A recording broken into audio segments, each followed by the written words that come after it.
অনর্থক বানাই নাই, অকারণে বানাই নাই। বান্দারে ইবাদতের জন্য তো বানাইছিলাম, বল না বন্দা সময়টা কোথায় দিছিলি? উত্তর দিবে আল্লাহ আমি এত ব্যস্ততার কারণে আপনার গোলামি করতে পারলাম না। আমি এত বিজি একজন প্রতিনিধি ছিলাম, সমাজ সেবক ছিলাম। আমারে মানুষ সম্মান করত, বিভিন্ন মানুষ আমার কাছে বিচার নিয়ে আসত, বিচারে বসতাম। এগুলা করতে করতে আপনার গোলামি করতে পারলাম না। আল্লাহ হয় তাই নাকি? বলে তাহলে দাঁড়া। আরেকজনকে বলবে তুমি কি করছিলাম? ভাই আল্লাহ আমার 12টা মাস শুধু অসুস্থ বেমার, আমার সব সময় মাথা ঘুরায়, ফেডে ঘুরায়, আমার সব সময় বুকে ব্যথা, ফেডে ব্যথা, মাথা ঘুরায়। আমি রোগীলা, অসুস্থতার কারণে আমি আপনার গোলামিটা করতে পারছি না। আল্লাহ তাই নাকি? বলে হ। আল্লাহ তখন বলবে এ সুলাইমান আলাইহিস সালাতু ওয়াস সালাম, একজন পয়গম্বর। আল্লাহ সুলাইমান নবীরে ডাক দিয়ে আনবে, সুলাইমান রে দাঁড়াও, আমার বন্দা আমারে বলে সে নাকি এমপি ছিল, চেয়ারম্যান ছিল, মন্ত্রী ছিল, সমাজ সেবক ছিল, ব্যস্ততা তার বেশি ছিল, এই জন্য আমার গোলামি করতে পারে নাই। বান্দারে তুই কি কয়েকটা দেশের মন্ত্রী ছিলি, প্রধানমন্ত্রী ছিলি? বলে না আল্লাহ, বাংলাদেশের এমপি আসলাম, 2টা থানার এমপি ছিলাম। আল্লাহ কয় দেখছো কি তোর সামনে কে দাঁড়ায় আছে? উনি হলেন সুলাইমান পয়গম্বর। আমি আল্লাহ আমার সুলাইমান রে গোটা পৃথিবীর রাজত্ব দিছি। এ সুলাইমান নবীর এত বড় রাজত্ব দিছি গো। সুলাইমান শুধু একটা দেশের বাদশা ছিল না, আমার সুলাইমান আসমানের নিচে যত জায়গা, আমার সুলাইমান এতটুকু বাদশাই দিছি। শুধু মানুষের বাদশা ছিল না, জিন্নাতির বাদশা ছিল রে। আমার সুলাইমান মানুষের বাদশা ছিল, জিন্নাতির বাদশা ছিল, পক্ষীকুলের বাদশা ছিল, এমনকি কীট পতঙ্গের বাদশা ছিল, সাগরের মাছের বাদশা ছিল। সর্বযুগের সর্বশ্রেষ্ঠ বাদশাই দিয়ে আমি আল্লাহ সুলাইমানকে দুনিয়ায় পাঠাইছিলাম। সুলাইমান নবীর আগেও এত বড় বাদশা আল্লাহ কাউরে বানায় নাই। কিয়ামত পর্যন্ত সুলাইমান নবীর মতো এত বড় বাদশা আল্লাহ কাউরে দিবে না। এই যে কথা কইতে, কোনো কথা কইলে ভাই মনোযোগ নষ্ট, পুরা নষ্ট। আশেপাশে কেউ কথা কয় না, ভাও দিয়ে রাখো, মনোযোগী দিয়ে না গিয়ে দিয়ে যায়। আল্লাহর হস্তে কোনো কথা নাই, না বিরক্ত হইতেছে? আমি শুধু আপনাদেরকে পয়েন্টটা ধরাইয়া দেই, নিজে প্রশ্ন করেন, নিজে প্রশ্ন করেন, সুলাইমান নবীর আল্লাহ কত বড় বাদশাহী দিছে। আসমানের নিচে যত জায়গা, সুলাইমান নবীর তত জায়গার বাদশাহী দিছে। সুবহানাল্লাহ। শুধু মানুষের বাদশা এমনটা নয় রে, জিন্নাতেরও বাদশা ছিল। সুলাইমান নবীর এত ক্ষমতা দিছে, বই আছেন সুলাইমান নবীর প্রায় 300। আপনারা নীরবতায় বোঝা যায় এটা কোনো ব্যাপার না। হ্যাঁ, কোন জায়গাতে আমি আইসি ওয়াজ করতাম, শহর কেন্দ্রিক, এরা এটা মনে হচ্ছে ড্যাম কেয়ারুজের কোনো ব্যাপার না। অথচ হ্যাঁ 2 বিয়া যদি করে তাহলে 3 বার যাওয়ার লাগে শনি আটটায়, এক ফাইলই যথেষ্ট হয়তো। আর এখানে 300 বিয়ার কথা বলছি না, তো লাভ দিয়ে হারে যাবে কথা দিলে কেমন সম্ভব? কথা হয় না দি তখন জি কেরে প্রথম কিতা আমি আপনারা যে কইছি 300 বউ, এটা কিন্তু আমি খালি মনে করছে, এমনি কইছি। আল্লাহ সুলাইমান নবীর বউ দিছে 300। বলুন তো একজন বউর সাথে একদিন দেখা করলে লাস্টে তো তারা যাইতে কদিন লাগবে? 1 বছর লাগবে। কথা হয় না? এখানে কেন কথা বলে মনোযোগ দেন। 300 বউ যে ব্যক্তি, আমরা যদি 2 বউ থাকে, হে দুনিয়াতে একটা হেনস্তার মধ্যে আছে। কথা হয় না? এতে কি যন্ত্রণা আছে। হে যদি সকালে বাইরে যদি 12টার সময়, এই 12টার থেকে নিয়ে সকাল পর্যন্ত হিসাবে দেওয়ার লাগে, আবার 12টার থেকে ওই রাতের 10টা পর্যন্ত এই সময় কইছিল, এটা আর একটার কাছে হিসাব দেওয়ার লাগে। হিসাব দিতে তার জীবনের কাম শেষ। কিন্তু সুলাইমান নবীর বউ ছিল 300। এটার দ্বারা বোঝানো যায় উনি যে একেবারে ফ্রি সময় কাটাইছে, বিষয়টা এমন হলো না। সুলাইমান নবীর 300 বউ, 700 ছিল বান্দি, দাসী ছিল 700। সুবহানাল্লাহ, কি আপনার এলাকাতে আছে? আচ্ছা, আপনারা সুবহানাল্লাহ কোন সময় হয়? কেউ মারা গেলে না ঠাডা বললে? আমার তো জানতেই ওই তো পারে যে ঠাডা বললে আমরা সুবহানাল্লাহ করি। আপনারা লক্ষণে বোঝা যায়। এই মিয়া, 300 বউ, 700 বান্দি। এখন চিন্তা করেন সুলাইমান নবী কতটুকু অবসর ছিল। আপনার মনে হয় যে অবসর আছে? আবার জিন্নাতেরও বাদশা, জিনারা ঝগড়া করলে বিচার করার লাগে সুলাইমান নবী। ফাঁকি ফাঁকি পক্ষীগল যদি কোনো ঝগড়া করে এটাও সমাধান করতে হয় সুলাইমান নবী। ফিফরায় লাগছে মারামারি, এটারও সমাধান করতে হয় সুলাইমান নবী। আপনি কি মনে করেন উনি অবসর? ক্ষমতা আল্লাহ দিছে। আজকে উন্নতির যুগ, এত তথ্য প্রযুক্তির যুগ, কিন্তু এখন পর্যন্ত 7,000 8,000 যাত্রী ধরে এমন কোন বিমান পৃথিবীতে এখন আবিষ্কার হয় নাই। এখন আবিষ্কার করতে পারছে। 10,000 যাত্রী ধরে এখনো পৃথিবীতে উন্নতির যুগে। এখানে কি তাও খোলা বান্ডির এখন সিল লাগে, এটা দৌড়াই দেন, নাহলে স্টেজ হলো এখন দূরা। আমরা চিন্তা করেন পৃথিবী তো উন্নত, এখনো 10,000 যাত্রী ধরে এমন বিমান করতে পারছে। আর হাজার হাজার বছর আগে সুলাইমান নবীর আল্লাহ একটা বিমান দিছিল, যেটার মধ্যে প্রায় লক্ষাধিক যাত্রী উনি নিয়ে উপরে উঠত। লক্ষাধিক। এই যাত্রী জিনও আসিল, ওনার বিবিরও এটার ভিতরে থাকতো, 700 বান্দিও থাকতো, এটার মধ্যে পাখিরাও থাকতো, জিন্নাতরাও থাকতো, মানুষরাও থাকতো। 1 লক্ষ যাত্রী নিয়ে উপরে উড়া দিত। তেলও নাই, গ্যাসও নাই, ফানিও নাই। সুবহানাল্লাহ, সুবহানাল্লাহ।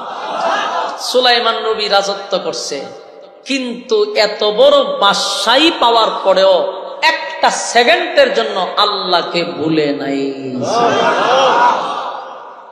ভুলে নাই। আল্লাহ রাজত্ব দিছে পরীক্ষার জন্য। রাব্বে কারীম বলবেন, তুই আমার কাছে বলছ তুই দেশের প্রধানমন্ত্রী ছিলি, দেশের মন্ত্রী ছিলি, দেশের এমপি ছিলি। সাধারণ একটা মেম্বুইরা যদি হইতে পারে, এও কত ব্যস্ততা দেখায়। মেম্বার সকালে দেখলে বিকালে দেখা যায় না, কই আছেন? পারে আমি অত অপশন না, আমি অনেক ব্যস্ত। মেম্বার ওয়ার্ডের, এও ব্যস্ত। আর সুলাইমান আলাইহিস সালামকে গোটা পৃথিবীর রাজত্ব দেওয়ার পরেও একটা সেকেন্ডের জন্য আল্লাহরে ভুলছে না। আল্লাহ কয়, কিরে আমার সুলাইমান থেকে তুই বেশি ব্যস্ত? আল্লাহ যা বর্ণনা কইছেন সব বনাস। তার খাসে তারও যাইতারছিল। তুই যে এখন রাজত্বের অজুহাত দেখাস, মেম্বরগিরির অজুহাত দেখাস, সুলাইমান নবীর গোটা পৃথিবীর রাজত্ব দিছি, সেকেন্ডের জন্য আমি আল্লাহরে ভুলে নাই। আমার যুবক ভাইরা, কোন অজুহাত সেদিন আল্লাহর সামনে চলবে না। যতই অজুহাত দেখান, যা দেখাইবেন একজন আপনার সামনে দাঁড়ায়া যাবে। আরেকজন ব্যক্তিকে আল্লাহ বলবেন, তুমি কেন করলা না গোলামি? তুমি কেন আমার ইবাদত করলা না? তোমার বানাইছিলাম ইবাদতের জন্য। সে বলবে, মালিক আমি তো অসুস্থ ছিলাম গো, আমি উঠতে পারি নাই, বসতে পারি না, আমার মাথা ঘুরায়। মাথা ঘুরানো একটা অসুস্থতা, এটার অজুহাত নামাজও যায় না। কথা হয় না দিন, আমার ফেডে মুসরায়, এর লেগে ইবাদত করতে পারছেন, ওইগুলো হলো অজুহাত। আল্লাহ ভাই আর কি ছিল? খাল্লা আমি দাঁড়াইলে সৌবন্ধ আর হয়ে যাবে, আমি অসুস্থ। এগুলার অজুহাত দিয়ে সে ইবাদত করতে পারলো না। আল্লাহ কয়, আইয়ুব রে কোথায়? আইয়ুব নবীর আল্লাহ দাঁড় করাইবে। চিনস্তি কে দাঁড়াইছে? কয় আল্লাহ চিনি না। কেমনে চিনবে? আগাম গোগাম করছো সারা জীবন। ইনি হলেন আমার পয়গম্বর হযরত আইয়ুব আলাইহিস সালাতু ওয়াস সালাম। এই আইয়ুব নবীরে আমি আল্লাহ বাদশাহী দিছিলাম, বাদশাহী দিছিলাম। বাদশাহী ছিল আইয়ুব নবী, দেশের একজন বাদশা ছিল। আইয়ুব নবী রাজত্ব পাইয়া রাজত্ব চালায়, কিন্তু একটা সেকেন্ডের জন্য আমার মালিক আইয়ুব নবী ভুলে নাই। একদিন আমার আল্লাহ ফেরেশতাদেরকে লইয়া বলতেছিল, ফেরেশতারা রে দেখো না আমার আইয়ুবরে আমি কত বড় রাজত্ব দিছি, কিন্তু আইয়ুব একটা সেকেন্ডের জন্য আমি আল্লাহরে ভুলে না। আমার আইয়ুব আমারে ভুলে না। এই কথাটা শুনছে মিস্টার ইবলিসে, ইবলিসে শূন্য ভালাইছে। আল্লাহ শোনার পরে আল্লাহরে কাউন্টার দিছে, আল্লাহ জানি সুখে থাকলে আপনারে ডাকবো, দুঃখে থাকলে আপনারে ডাকার সময় হইতো না। উনি তো রাজা বাদশাহ আরামে এসে থাকে, এই জন্য আপনারে খুব ডাকে, বেশি পাইছে তো শুকরিয়া আদায় করে। আল্লাহ বলেন, ইবলিস তোর ধারণা ভুল, আমার আইয়ুব রাজত্ব পাই আমারে ডাকে এমনটা নয়, আমার আইয়ুবের রাজত্ব ছিনায়া নিল, আমি আল্লাহরে ভুলবে না। শয়তান না হইতে হইলে আপনি আমার একটা দায়িত্ব জ্বালাই, আমি একটু পরীক্ষা করে দেখালাই, আপনি তো খুব প্রশংসা করতেছেন, তা আমি একটু দায়িত্ব নিতে চাই, দেখি আপনার আয়ুব কতখান টিকা থাকতে পারে। আল্লাহ কয়, তুই যেহেতু শ্বাস, তোর আমি ক্ষমতা দিলাম, দেখ আমার আইয়ুবরে আমার কাছ থেকে সরাইতে পারস কিনা। শুরু হয়ে গেল পরীক্ষা। কথা বল না, তুই শুরুতেই বলছি পরীক্ষা ছাড়া কি জান্নাতে যেতে পারবে? নবীরা আল্লাহ পরীক্ষা দিয়ে ছাড়ছে, কেউ পরীক্ষার বাহিরে নয়। যেখানে নবীদের গুনাহ নাই সেখানে নবীদেরও পরীক্ষা হয়েছে। শয়তান দায়িত্ব নিছে, আল্লাহ আমার দায়িত্বটা দিয়ে দেন। আল্লাহ দিলাম। শয়তান সর্বপ্রথম তার অ্যাকশন চালাইছে আইয়ুব নবীর ধন সম্পদের উপরে। আইয়ুব নবী ছিল বাদশাহ, ওনার প্রচুর ধন সম্পদ ছিল। বিশাল উটের একটা ইয়ে ছিল, বকরি ছিল, বকরিরও বিশাল ফাল ছিল, উটেরও ফাল ছিল, ভেড়া বকরিরও ফাল ছিল, এটা আলাদা একটা প্রজেক্ট। এরপরে ওনার ছিল বিশাল কৃষিক্ষেতের প্রজেক্ট ছিল। উনি এমন রাজা হিসাবে নিজস্ব কিছু, মানে শুধু বাদশাহী হইয়া না, নিজের কিছু সম্পদ ছিল।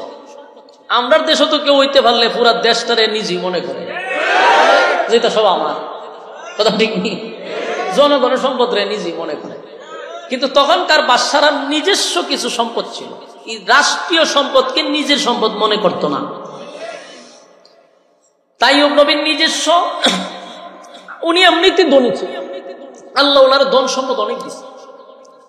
শয়তান না করছে কি, তা উটের ফাল সবগুলারে আগুন দিয়ে জ্বালাই দিছে, সব মেরে লিছে, একসাথে মেরে লিছে। কর্মচারীরা শিক্ষার দিতে দিতে আইসে আইয়ুব নবীর কাছে, আইয়া হুজুর ঘটনা করছে। কি করছে? আচ্ছা ভাই আমি বুঝলাম এটা কি মাহফিল?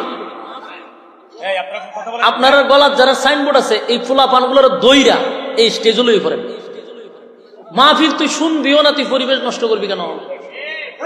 এগুলা মনোযোগ কিন্তু নষ্ট হয়, আলোচনা এলোমেলো হয়। দুই একজন দইরা আইনা লই করেন স্টেজে, এর এখানে বয়ে আওয়াজ না।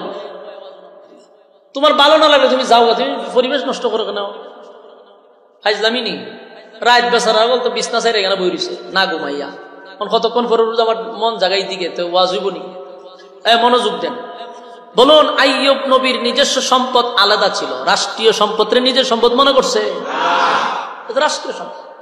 তো উনি বিশাল ধনী, উটের ফাল সব আগুন দিয়ে ফেলায় মেরে লিছে। কর্মচারী সব বনস হয়ে গেছে, বলে কি একসাথে সব বুড়া মরিয়াছে, উট মরিয়াছে। আইয়ুব নবী বলেন, আল্লাহর মাল আল্লাহ নিছে, আমার তো এখানে কোনো অসুবিধা নাই। শয়তান না কয়, মাথা দাঁত দিয়ে সর্বনাশ, প্রথম চান্সি দি ফাঁস, আমার এই ব্যর্থ। পরে গিয়া বেড়ার যত ফাল আছে সবটির আগুন মেরে লিছে। ওখানকার কর্মচারী হুজুর ঘটনা তো ঘটে গেছে, বেড়ার ফাল সব মরে গেছে। আইয়ুব নবী বুঝতে পারছে যে আইয়ুব নবীর উপর পরীক্ষা শুরু হয়েছে। আইয়ুব নবী কয়, আমার আল্লাহ আমার দিছে, আল্লাহর প্রয়োজন হয়েছে নিছে, মাঝখানে আমার কোনো অভিযোগ নাই। শয়তানের মেজাজ গেছে গরম হইয়া, সর্বনাশ, আমার যুদ্ধ করতে গিয়া তো দেখা যায় এখন আমি ফেল হব, আমি তো চেষ্টা চালাইতেছি। আইয়ুব নবী বিন্দু পরিমাণও কোনো দুঃখিত না। এখন গেছে যত কৃষি আছিল, মানুষ তো খাইতে গেলে কৃষি করতে কাজ, সমস্ত কৃষি জমিন সব জ্বালাই দিছে। গোটা দেশের মানুষ বাদশার কাছে আইসা সকালবেলা জড়ো হয়ে গেছে, হুজুর আমাদের সমস্ত কৃষিক্ষেত এক নিমিষেই শেষ হয়ে গেল, কি হইল?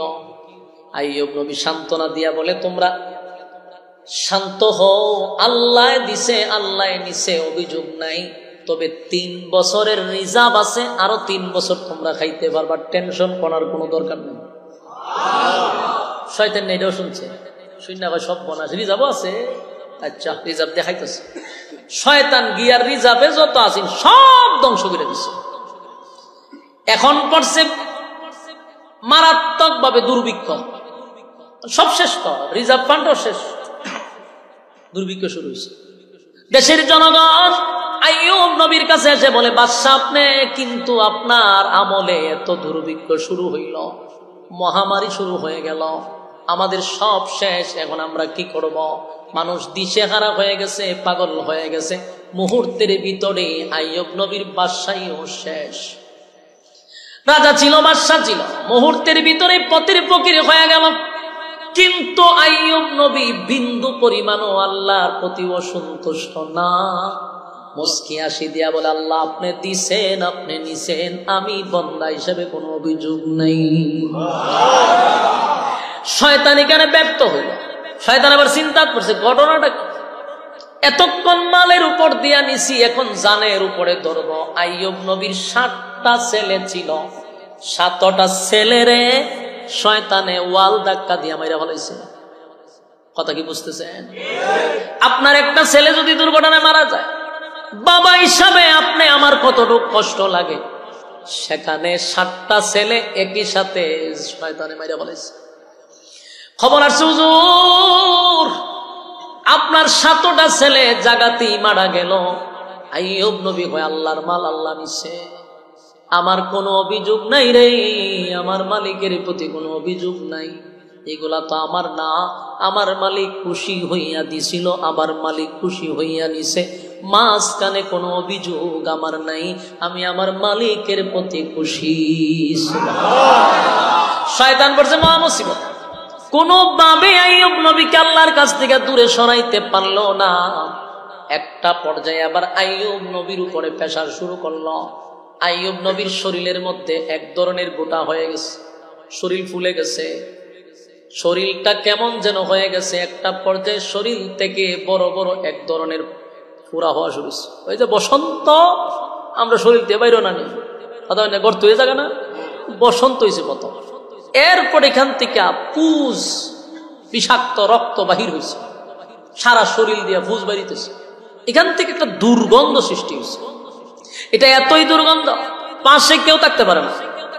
আইয়ুব নবীর বউ ছিল 60 জন, দূরে কোন কয়জন? 4টা বউ ছিল আইয়ুব নবীর। দুর্গন্ধের কারণে একে একে একে একে 3 জন চলে গেছে। সুবিধাবাদী যারা, এরা কি সময় মতো থাকে? কথা হয় না। দুঃখের সময় নাই, সুখের সময় তারা আছে, এরা হইল সুবিধাবাদী। ঠিক নেই আমার যুবক ভাইরা? 4টা বউ ছিল, কিন্তু 3টা বউ চলে গেল দুর্গন্ধের কারণে, কাছে থাকতে পারে না, তাই একে একে 3 জন আইয়ুব নবীর ছেড়ে চলে গেছে। বাকি রইল কয়জন? নাম কি? এই সবাই জানে, ওয়াজ জানে, রহিমার ওয়াজ কত উনছে। রহিমার তো নাম জানেন, রহিমার বংশ জানেননি? এই বংশ জানে না। এই জন্য আমরা গ্রামগঞ্জে একটা কথা আছে, এটা আমরা আঞ্চলিকতার একটা কথা হইল যে জাতের মেয়ে খালো ভালো, নদীর পানি গুলাও ভালো। কেন খাওয়া? এটার একটা কারণ আছে। আল্লাহ নবী নিজেও বলছে, বিবাহ করার সময় বংশ দেখে করো। এর বহু কারণ আছে। 3টা বউ চলে গেল, আইয়ুব নবীর লাস্টে রইল রহিমা। রহিমারে আইয়ুব নবী বলে, রহিমা গো, একে একে 3 জন সতীন তোমার চলে গেল, তুমি কেন আমার পাশে? এই দুর্গন্ধ কি তোমার নাকে লাগে না? রহিমা কয়, স্বামী গো, দুর্গন্ধ আমারও লাগে, কিন্তু আমি তো দেশের বাদশার বউ ছিলাম, রানী। আমি ছিলাম রানী, আপনি ছিলেন দেশের বাদশাহ। সুখের সময় আমি আপনার পাশে ছিলাম, দুঃখের সময় আপনাকে ছেড়ে যাব, এটা হতে পারে না। এত দুর্গন্ধ, কেউ আইয়ুব নবীর পাশে থাকতে চায় না রে। কিন্তু রহিমা আইয়ুব নবীর পাশে বসে বলে, প্রাণের স্বামী, বাকি জীবনটা আপনার খেদমত করে আমি কাটায়া দিতে চাই। এই রহিমার বংশ হলো ইউসুফ আলাইহিস সালাতু ওয়াস সালামের নাতনি। সুবহানাল্লাহ। উনি ইউসুফ নবীর ছেলের ঘরের মেয়ে ছিল, বুঝেননি? ওই যে বংশ, নবী বংশের মেয়ে। তাই তো রহিমা স্বামী ছেড়ে চলে যায় না। এই রহিমা ছিল তখনকার বিশ্ব সুন্দরী। সুবহানাল্লাহ বাড়ি দিয়া। কেন আমরা দেশের মেয়েরা সুন্দর হইলে পড়েও তাদের একটা গ্রাম থাকে, স্বামীদের উপরে সুন্দর যে হে হইছে এটার একটা অত্যাচার স্বামীরে দেয়, বুঝায় যে আমি সুন্দর, এটার একটা অত্যাচার করে স্বামীরে। আর হেও চিন্তা করছে লাল চামড়া যাওই করুক, গুড়ায় গিয়ে হ্যাঁ নিচে বইয়ে থাকে, ঠিক আছে তুমি হোম মিনিস্টার, আমি তোমার কর্মচারী, অসুবিধা না, চালায়া যাও। নির্যাতনের মাত্রা বাড়ায়, হ্যাঁ চুপ করে শুনতে হয়, কারণ চামড়া তোমাকে লাল। কিন্তু এখানে আল্লাহ বলেন আমি বিবি রহিমারে, তখনকার সমস্ত মেয়েদের মধ্যে বিশ্ব সুন্দরী ছিল রহিমা। শুধু নবী বংশের না, আমরা বুঝেননি ইউসুফ নবীর নাতনি, ইউসুফ নবীর আল্লাহ পৃথিবীর অর্ধেক সুন্দর দিছিল, ইউসুফ নবীর নাত নিলে কেমন হইব? এটা তো আগুন হওয়ার কথা, ঠিক নেই? তো সৌন্দর্য থাকার পরেও গন্ধ, দুর্গন্ধ, এই স্বামীর পাশে বৈশাখ আমি খেদমত করে বাকি জীবন কাটাইতে চাই। আইয়ুব নবী বলেন প্রাণের বিবি, একে একে সবাই চলে গেল, তুমি আমার পাশে রইলা। রহিমা কয় স্বামী গো, বাকি খেদমত করার সুযোগ দেয়। চলছিল, কিন্তু হঠাৎ করে একদিন গ্রামের লোক লাঠি সুটা লইয়া আইয়ুব নবীর ঘর ঘেরাও করছে। ওইরা গ্রামের মানুষ কয় স্পষ্ট বক্তব্য, আগামী কালকে যদি আপনারে এই গ্রামে দেখি তাহলে আপনার জিন্দা কবর দিব। নাউজুবিল্লাহ আছে। আর রহিমা তো সুন্দরী, গ্রামের মানুষ রহিমার দিকে তাকায়া বলে রহিমা, স্বামীরে লইয়া যদি গ্রাম ত্যাগ না করো তোমার উপরও কিন্তু হামলা করব। নাউজুবিল্লাহ। গ্রামের মানুষ আলটিমেটাম দিয়ে গেছে, চলে গেল। রহিমা সারা রাত ঘুমায় না, স্বামীর পাশে বৈশা চিন্তায় পড়ে গেছে, আমার স্বামীরে যদি জিন্দা কবর দিয়া দেয়, আমার ইজ্জতের উপরে যদি আঘাত করে, বরদাস্ত করা যাবে না। তাই স্বামীরে লইয়া যে গ্রাম ছেড়ে অন্য কোথাও যাবে, একজন মানুষের সাহায্য তো দরকার। একটা পুরুষ মানুষের লইয়া মহিলা তো গ্রাম ছাড়া সম্ভব না। কিন্তু কে সাহায্য করবে? কেউ তো আইয়ুব নবীর পাশে আসতে চায়। আইয়ুব নবী অসুস্থ, কিন্তু ফেডে তো কিদা, কথা হয় না? ফেডের কিদা তো নিবারণ করা দরকার। কামরাঙ্গি চরের বায়েরা, পর্দার আড়ালে আমার মা বোনেরা, এই ওয়াজটা আপনাদের জন্য বেশি দরকার। এখান থেকে শিক্ষা গ্রহণ করুন, ভালো করে কথাগুলি পর্দার আড়ালে তাইকা তাইকা শ্রবণ করুন। আমার আপনার কথাগুলি একটু দিলের কান লাগায় শোনা দরকার। বিবি রহিমা ছিল দেশের রানী এবং বিশ্ব সুন্দরী। স্বামীর জন্য 15 দিনের খাবার ছিল সব শেষ, কিন্তু পেটের খিদা তো আর থামে না। রহিমা পাগল হয়ে গেছে, খাবারের ব্যবস্থা কোথা থেকে করবো রে? কারো কাছে গেলে তো খাবার দেয় না, কেউ আশ্রয় দেয় না। বিবি রহিমার চেহারা ঘুরে মানুষের বাড়িতে কাজের জন্য এক পর্যায়ে সিদ্ধান্ত নিল, মানুষের বাড়িতে কাজ করে করে যেই টাকাটা উপার্জন করবে সেই টাকা দিয়া স্বামীর খাবারের ব্যবস্থা করবে।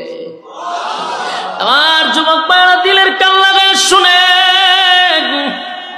দেশের রানী বিশ্ব সুন্দরী রহিমা মানুষের বাড়িতে কাজ করে, এখন মানুষের গড়ে গড়ে কাজ করে করে যেই টাকা পায় সেটা দিয়া খাবারের ব্যবস্থা করে। চলছিল অনেক দিন, কিন্তু মিস্টার ইবলিস এটা দেখছে, দেখা মানুষের সুরত ধরে মানুষের ঘরে গিয়া কয়, জানো নি তোমাদের ঘরে কে কাজ করে? না। কইলা বলে আইয়ুব নবীর বউ।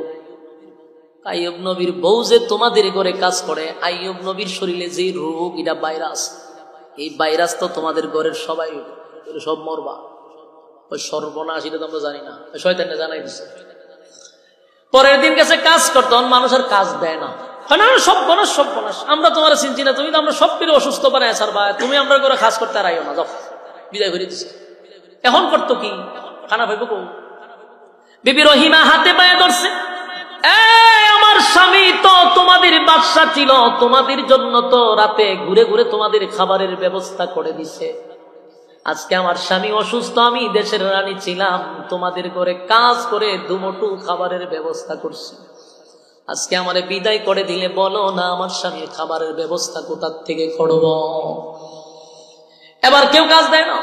বিবি রহিমা স্বামীর খেদমত করার জন্য পাশে বসে বসে চোখের পানি ছাড়ে, আর দেখে স্বামী কিধায় অস্থির হয়ে গেছে।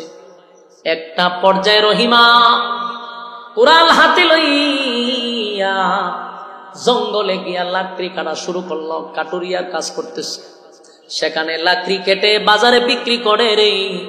ওই টাকা দিয়া আইয়ুব নবীর জন্য দুমুঠো খাবারের ব্যবস্থা করে। চলছিল অনেক দিন, বছর চলে গেল। মিস্টার ইবলিস এটা দেখার পরে এটাও বরদাস্ত করতে পারল না। বাজারে গিয়া মানুষের সুরত ধরে কয়ে, জানোনি কে তোমাদের কাছে লাকড়ি বিক্রি করে? উনি হলেন আইয়ুব নবীর বউ রহিমা। সে যে লাকড়ি তোমাদের কাছে বিক্রি করে, সারাদিন তাকে আইয়ুব নবীর কাছে। তার শরীরের রোগ বাইরা আছে, মহিলার শরীরে আছে, তোমাদের শরীরে ওটা পড়বে, তোমরা সব ধ্বংস হইবে। মানুষ কয় সর্বনাশ, তাহলে তো এখান থেকে বাঁচা দরকার। পরের দিন থেকে আর রহিমার কাছ থেকে কেউ লাকড়িও নেয় না।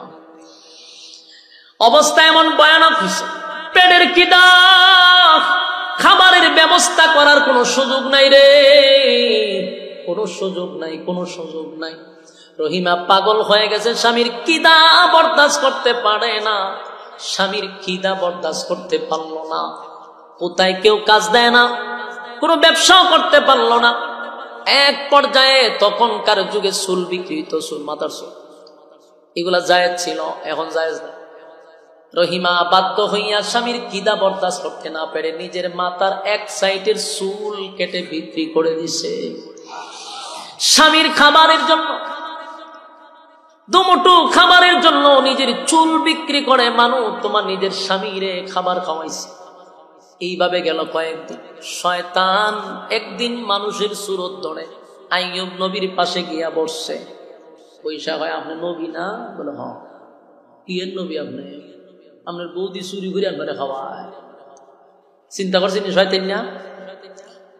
শয়তান না হয় আপনার নবী? বলে হ নবী তো। তা আপনার বৌদি চুরি করে আপনারা খাওয়ায়, তা আমি এটা খাইন কেমনি? ইতি বুঝি নবী?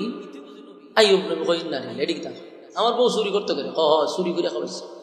আপনার বউ মানতে চুরি করে, এই চুরি কইরা না আপনারা খাওয়ায়, আর আপনি খাইতেছেন নবী বলে আপনি। শয়তান নারী কথা না, আইয়ুব নবী কই না রে, আমার বিশ্বাস হয় না। আমার বউ চুরি করবে এটা আমি মরে গেলে বিশ্বাস করবো না। আপনি এটা কি বলেন? বিশ্বাস যদি না করেন তাহলে আপনার বউরে কইবেন মাথার উড়ানোর জন্য সরায়, সরাইলে বুঝতে পারবেন চুরি যে করছি, মানুষের চুল খাইটা দিছে। চিন্তা করেন শয়তান না কত বড় খারাপ। আইয়ুব নবী বৈশা রয়েছে, রহিমা সন্ধ্যাবেলা আইছে খাবার লইয়া। আইয়ুব নবী হয়, রহিমা আজকের থেকে তুমি আমাকে আর খাবার দিবা না। ও কেন? তোমার মাথার কাপড় সরাও। মাথার কাপড় সরাইছে যখন দেখে মাথার এক সাইডে চুল নাই। আইয়ুব নবী তারও বিশ্বাস হয়েছে যে ঘটনা তো সত্য। আইয়ুব নবী কয়, আমি একজন পয়গম্বর, আর তুমি আমারে মানুষের করতে চুরি করে না আমারে খাবার দেও, তোমার চুরির ধরা গায়ে তোমার মাথার চুল কাটছে। চিন্তা করেন আমরা দেশের মহিলা হইলে কিতা করলো হইলে বুঝছেন কথা কই না? দিন চুরির অপরাধ যদি দিত আর হইলে হইলে তোমার খাওয়ানোর লেগে বুঝি আমি অত কিছু করলাম, আর তুমি বুঝি আমার চুরির অপরাধ দিছ। ফারাদা মেরে লিলি ফারা দিয়া হইলে যে বাকি জানখান আমি বাইকিরা নাই মেরে লিলে ফারা দিলে। কিন্তু রহিমা চোখের পানি চাইরা হইতেছে যে না, আমি আপনাকে চুরি করে খাওয়াই না। কিন্তু আইয়ুব নবী কয় সর্বনাশ, প্রমাণ মিল্লা গেছে। রহিমা চোখের পানি পড়ে। আইয়ুব নবী রাগান্বিত হইয়া বলে, আমি যদি সুস্থ হই তাহলে তোমার 100 বেতের আঘাত আমি দিব। আল্লাহর নামে কসম খাইয়া গেছে। আচ্ছা পঞ্চান 100 বেতের আঘাত দিলে আর বাঁচবনি? কথা কই না? দি আমরা দেশে মহিলা কিতা কইল যে রে 100 বেতের আঘাত যদি তুই সুস্থ হইয়া আমার দেশ, আমি তো এমনি মরে যাবো গা, তার তোরে বাঁচাই রেখে কিতাম মাইরে লিল নিলে মাইরে লিলে। আইয়ুব নবী বলেন, আমি সুস্থ হইলে 100 বেতের আঘাত দিব। কেন? তুমি আমার চুরির মাল খাওয়াইছো, আমি একজন পয়গম্বর। রহিমা চোখের পানি ছেড়ে দিয়া বলে, প্রাণের স্বামী গো, সুস্থ যেন আপনাকে আল্লাহ করে দেয়। সুস্থ হওয়ার পরে 100 বেতের আঘাতে যদি মারা যায়, আমার স্বামীর হাতে মারা গেলাম, আমার মনে কোনো দুঃখ নাই। রহিমা চোখের পানি ছেড়ে দিয়া স্বামীর কাছ থেকে সরে গেল। আইয়ুব নবী ওয়াদা দিল, তুমি আমার কাছে আসবা না, দ্বারে আসবা না, তোমার কোনো খাবার আমি খাবো না। দৌড়াইয়া বিদায় করে দিল। রহিমা দূরে গিয়া চোখের পানি ছেড়ে কাঁদতেছিল। আল্লাহ রাব্বুল আলামিন বলেন, জিবরাইল রে, আমার রহিমা রে, আমার বন্ধু বিদায় করে দিছে। জিবরাইল আইয়ুব নবীর পাশে এসে বৈশা কয়, এটা আমরা কি করছে, তো কি করলাম? আপনার রহিমা কোনোদিন চুরি করে নাই। আইয়ুব পয়গম্বর, বছরের পর বছর আপনি অসুস্থ, আপনার পেটের খিদা নিবারণ করার জন্য আপনার বিবি রহিমা দেশের বাদশার বউ হইয়া, বিশ্ব সুন্দরী হইয়া মানুষের বাড়িতে কাজ করে করে আপনাকে দুমুঠো খাবারের ব্যবস্থা করে দিছে। পাহাড় পর্বতের জঙ্গলে গিয়া লাকড়ি কেটে বাজারে বিক্রি করে আপনার খাবারের ব্যবস্থা করে দিছে গো নবী। আর আপনি তারে